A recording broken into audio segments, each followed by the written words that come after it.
In the name of the Father, the Son, and the Holy Spirit.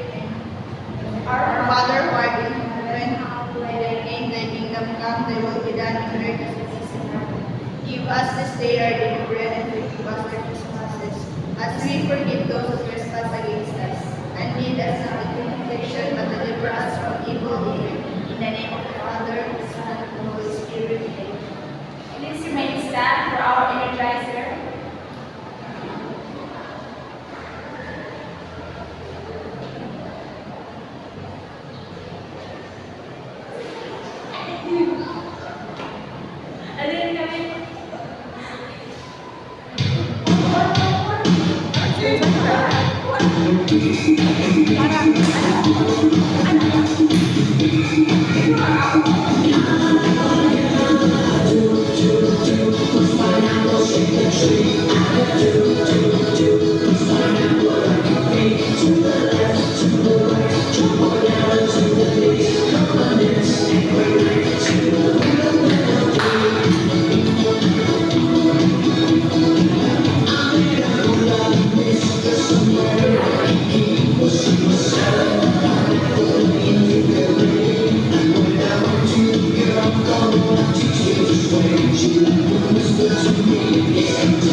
Jumbled letters, and I will be grouping you into two groups. This will be the group 1, this will be the group 2, and I have here a envelope and it has a jumbled letters inside and nakusya ay description sa kayo para monitor yung answer niya sa part.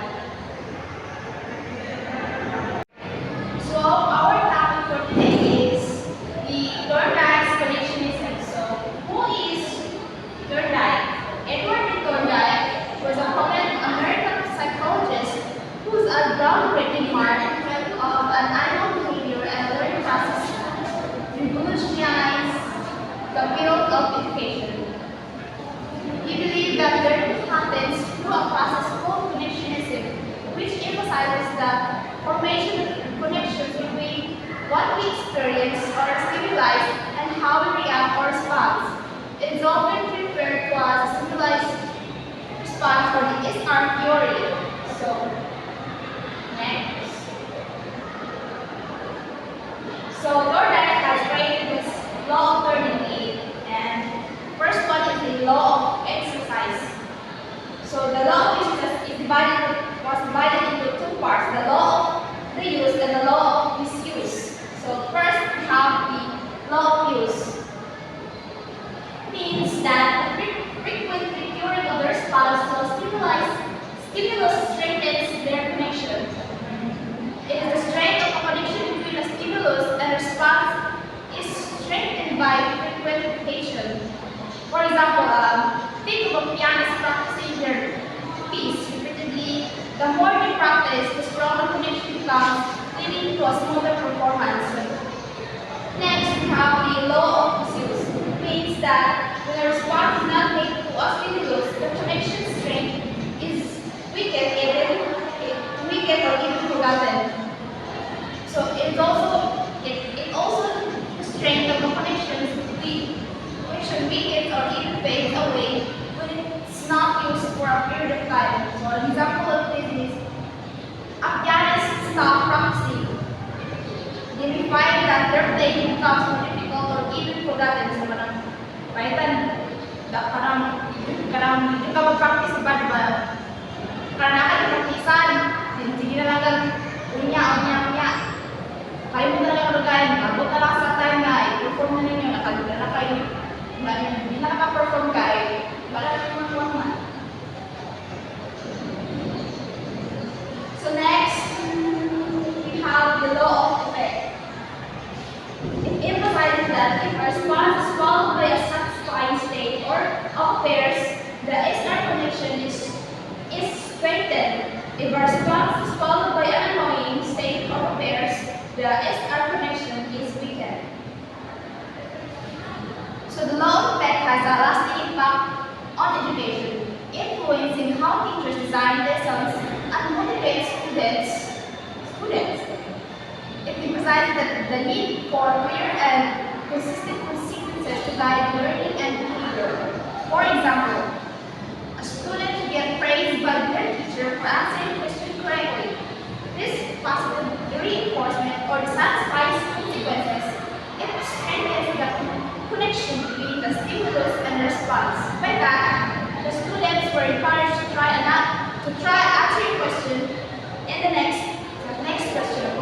So on the other hand, if the student is scolded by talking during class, the negative reinforcement or the annoying consequences, it weakens the connection between the stimulus and the response. So next, we have the law of readiness. It is the third law of learning, also has something to do with mostly human motivation. The law of readiness states that if one is prepared to do so is rewarding and not is function. Before learning commences, one must be physical, emotionally, mentally, and psychologically prepared. So an example of this is a student who knows the answer to a question and eager to share it. Also, they experience a sense of satisfaction and are more likely to participate in future discussion. On the other hand, a student who is unprepared and does not know the answer, insightful, anxious, or embarrassed, when called upon, making them less likely to volunteer in the future. So next, the other laws of learning is related to tackle these other laws of learning.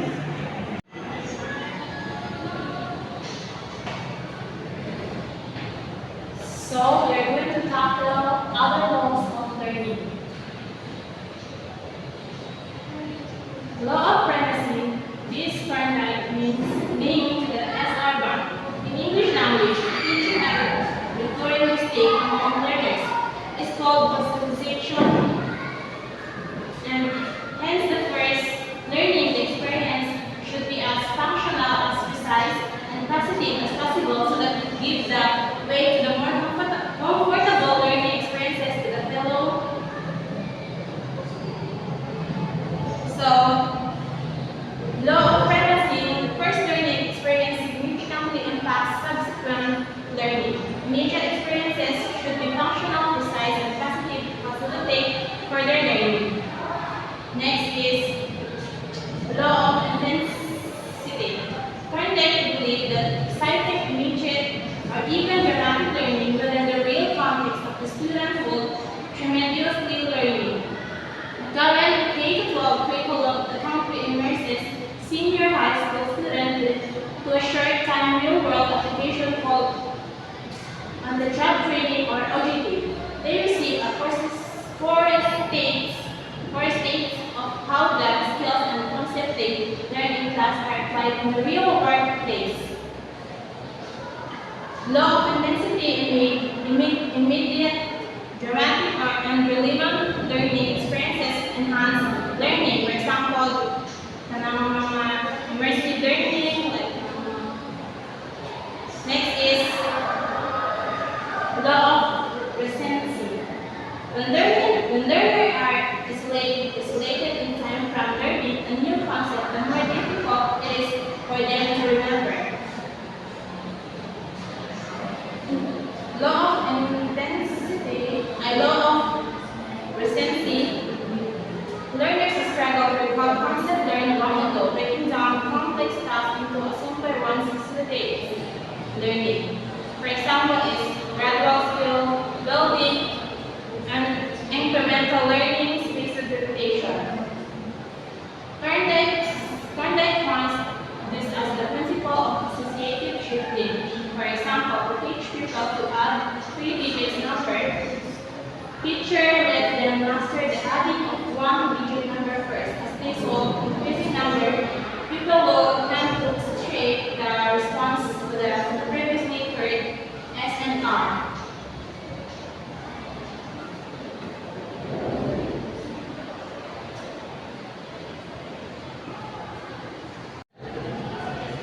So let's proceed to our next activity called Create Your Own Law. I will be grouping you again, same group. What we're going to do is you will have to create your own law and you will be going to